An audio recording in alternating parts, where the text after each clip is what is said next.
Mi nombre es Luis Sáquez. En esta oportunidad vamos a hablar sobre el pronóstico del trauma craneoencefálico en la población pediátrica. El trauma craneoencefálico, pues en la población pediátrica, siempre ha sido un problema de salud pública, precisamente por la alta tasa de mortalidad y discapacidad que esta conlleva. Todo esto por la pérdida de productividad para la nación, los costes que esto genera desde el punto de vista de rehabilitación. En Estados Unidos se estima que el trauma craneoencefálico en la población pediátrica tiene una incidencia de alrededor de 691 pacientes por 100.000 pacientes pediátricos. Y en Colombia, el trauma craneoencefálico representa el 75% por caídas y de accidentes de tránsito hasta un 13.3%. Existen pocos estudios en Latinoamérica, pues, que hablando sobre la calidad de vida en el trauma craneoencefálico en la población pediátrica. De esta forma, ha tornado importante e imperativo establecer prontamente el curso clínico y el riesgo de complicaciones, precisamente para hacer una intervención pronta y poder establecer cuál es el curso de la enfermedad. Los modelos predictivos mejoran precisamente esta evaluación de la evolución de la lesión y la efectividad del tratamiento, y así poder intervenir prontamente estos pacientes. Existen factores de riesgo para un pobre pronóstico que van a ser muy diferentes en la población pediátrica. De esto depende por todas las características que esta población conlleva, es decir, la plasticidad, la maduración y la conectividad en toda esta parte del neurodesarrollo infantil, que conlleva una mayor potencial de reorganización y recuperación. Esto los hace muy diferentes de la población adulta. También tienen unas características importantes, que toda esta movilidad de las estructuras craneales y los senos subdesarrollados, que van a alterar o que alteran la deformación del cráneo, y esto va a ser en respuesta obviamente a todas estas fuerzas externas que conducen a altas tasas de lesión axonal difusa, hemorragia retiniana y formación de hematomas de forma bilateral. Existen unos factores comunitarios y socioeconómicos que son los principales contribuyentes precisamente a esta recuperación en el trauma craneoencefálico, sobre todo en la población pediátrica. La función cognitiva y social después de un trauma craneoencefálico en esta población pediátrica va a ser muy variable. Y todo esto, pues, por la trayectoria de recuperación que sigue patrones complejos, no lineales, que van a depender precisamente de la naturaleza y la gravedad de la lesión. Se han realizado varios estudios, dentro de ellos estudios de la ADAP, que es de trauma craneoencefálico pediátrico, en colaboración pues con un centro de trauma europeo, que integraron una amplia gama de variables precisamente para intentar o establecer y predecir la recuperación física y neurológica de estos pacientes, y de esta forma establecer cuál va a ser los lineamientos del tratamiento posterior. También la evaluación de las deficiencias funcionales después de un trauma craneoencefálico va a tener un gran desafío, precisamente por toda esta amplia gama de posibilidades de evaluación en las etapas de desarrollo en que se pueden encontrar los pacientes, y toda la heterogeneidad de las lesiones cerebrales. Todo esto en conjunto pues nos va a ayudar a predecir cuál va a ser los resultados. Se han diseñado escalas precisamente con el fin de predecir cuáles son o cuáles van a ser estos resultados neurológicos, y también la mortalidad a 6 meses en estos pacientes. Uno de ellos es el IMPACT, que intenta, pues el CRASH y el IMPACT son ensayos pronósticos que intentan pues establecer este pronóstico, pero han tenido una validez muy limitada en la población pediátrica. Y ellos utilizan o integran múltiples variables, desde la edad, el mecanismo del trauma, resultados de exámenes neurológicos y resultados de estudios imagenológicos, y así intentan, y una serie de laboratorios para intentar pues establecer cuál va a ser el pronóstico de estos pacientes. El doctor Fisher hacia 1990 desarrolló un puntaje categórico del rendimiento cerebral en la población pediátrica, esto con el fin de establecer cuál va a ser o facilitar y cuantificar la eficacia con eficacia cuál va a ser la mortalidad después de una enfermedad o después de un trauma grave en los niños. Y él los clasifica de 1 a 6, siendo 1 el estado normal de recuperación y 6 la muerte cerebral, pasando por una discapacidad leve, moderada, severa y un coma de estado vegetativo. De esta forma, los estudios de investigación han utilizado estas escalas para evaluar cuál va a ser su resultado pronóstico, su resultado funcional en los pacientes pediátricos. Se validó la escala de resultado de Glasgow extendida pues a la población pediátrica precisamente, como para establecer cuál va a ser estos resultados con una alta sensibilidad de evaluación de los resultados a corto plazo. Básicamente, estos incluyen pues las contusiones, cómo va a ser la independencia en el hogar, fuera del hogar, en la escuela o el trabajo, en las actividades diarias o de ocio, con la relación familiar o con amigos y el retorno a la vida normal. Esto lo clasifican de un puntaje de 1 a 8, pasando de 1 a un estado de buena recuperación alta a un estado de muerte cerebral, un puntaje de 8, pasando precisamente por estas recuperaciones buenas, bajas, moderadas, bajas y altas, y recuperación severa, bajas y altas. De esta forma, se intenta aproximar más exactamente a cuál va a ser esa recuperación funcional de estos pacientes pediátricos. Las escalas o la escala de coma de Glasgow se diseñó en la década de los 70, precisamente un método práctico para la valoración del nivel de conciencia en el trauma craneoencefálico de los pacientes. En los adultos, inicialmente, se evidenció que un puntaje por debajo de 8 representaba peores resultados, y esto ha venido variando en la población pediátrica. Varios estudios realizados por varios autores, como Liet y Bruce, encontraron que puntuaciones mayores de 5 se asoció a mejores resultados. Entonces, se hizo una validación a la población pediátrica con buenos marcadores pronósticos en trauma craneoencefálico. En 1991 se diseñaron escalas tomográficas para evaluar precisamente cuál va a ser el pronóstico de mortalidad de estos pacientes.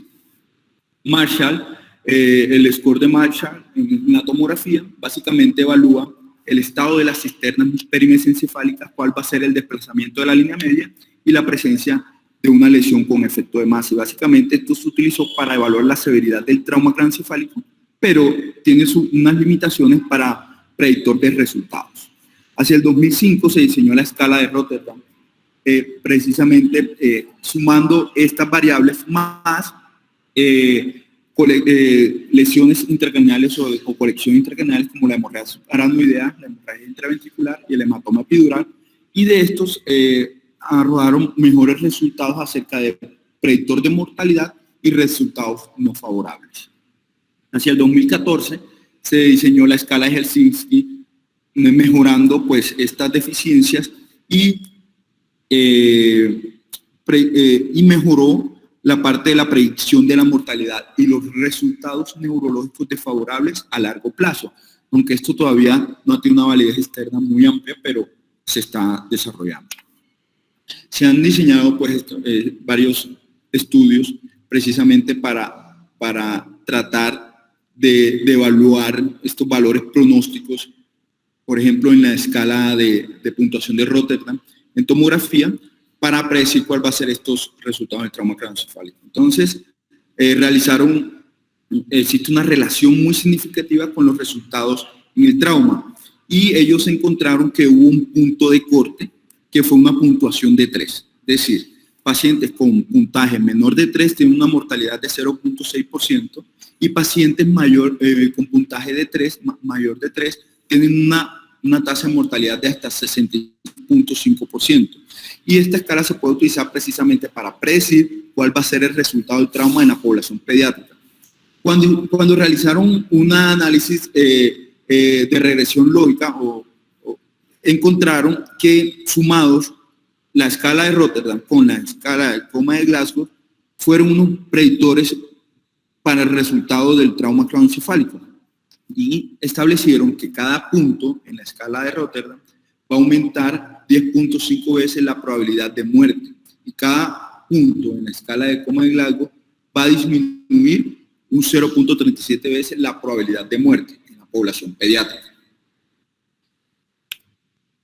En este otro estudio publicado el año pasado, precisamente para el desarrollo de la tratando de predecir cuál es la mortalidad, de crear herramientas para predecir la mortalidad de la población pediátrica después de un trauma craneoencefálico, encontraron que hubo un punto de corte en la escala de coma de Glasgow antes de la sedación menor de 5, con una buena sensibilidad y especificidad, una sensibilidad de hasta el 84%.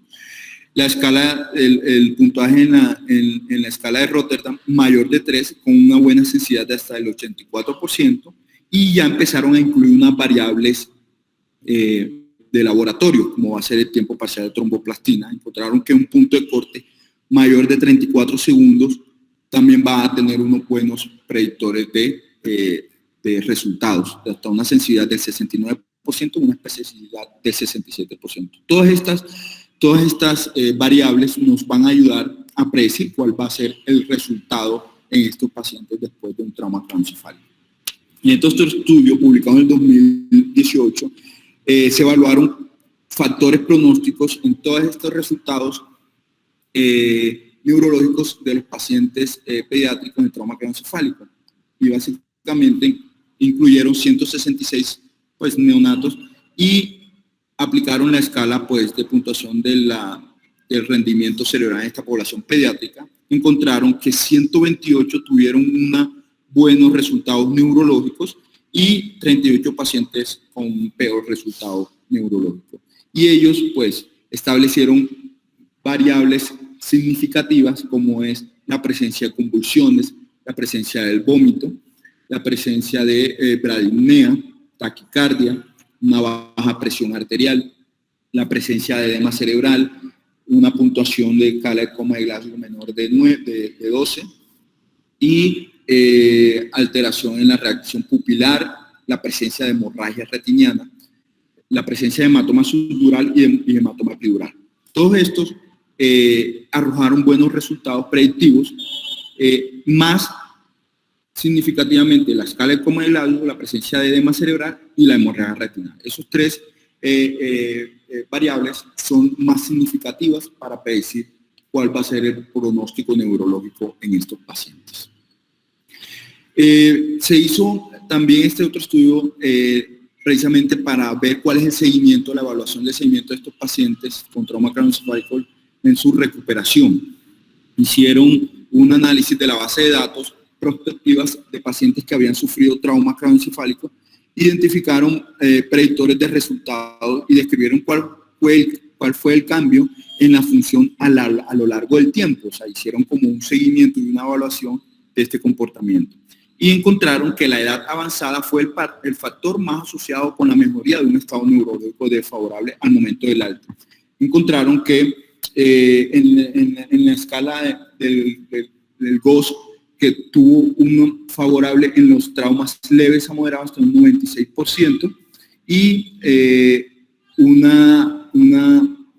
resultado favorable a los 6 meses de hasta el 98% en los traumas leves a moderados.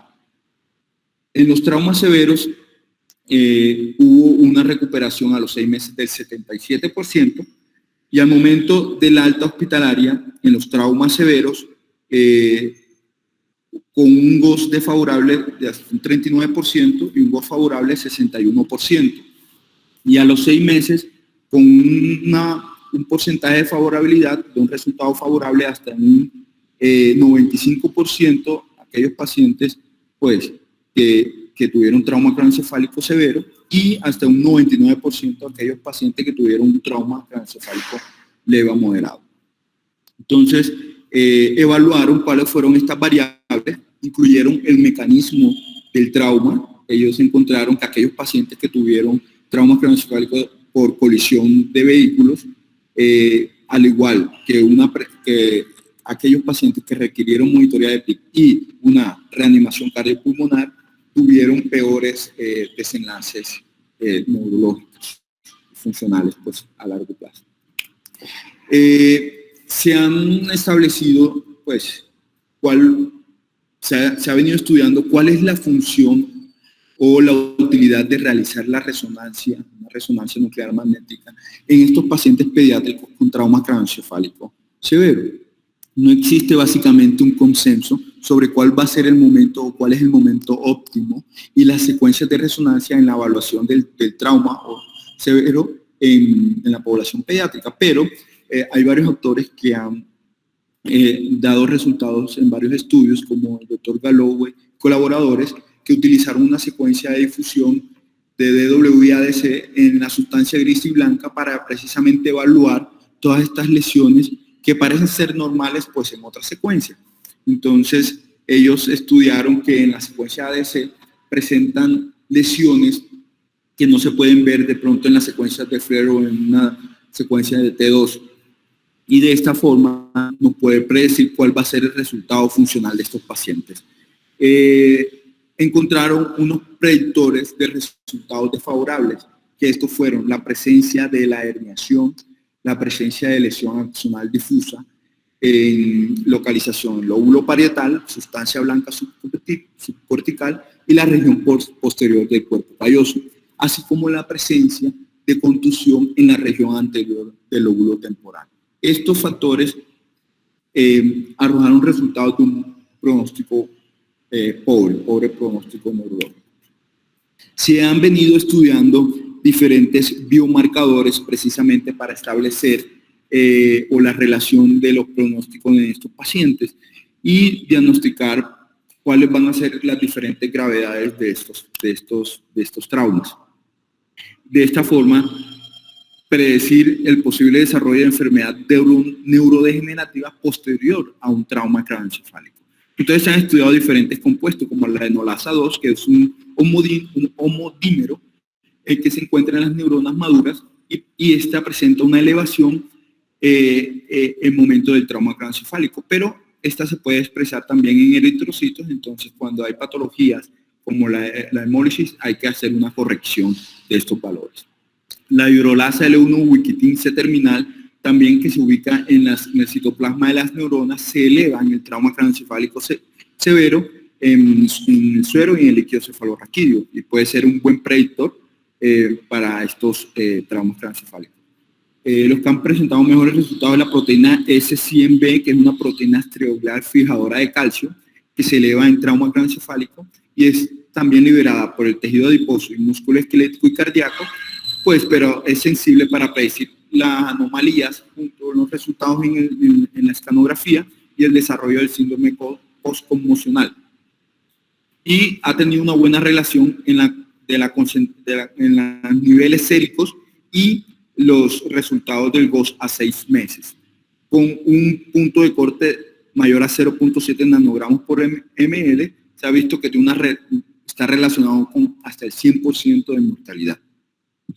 La proteína ácido fibrillar glial se eleva dentro de las 3 primeras horas permanece elevada hasta 34 horas posterior a un trauma severo, y estos han encontrado una relación con hallazgos en la tomografía y la evolución de los pacientes. Niveles agudos están relacionados con un pobre resultado de un GOS menor a 4 o un buen resultado con un GOS menor a 7.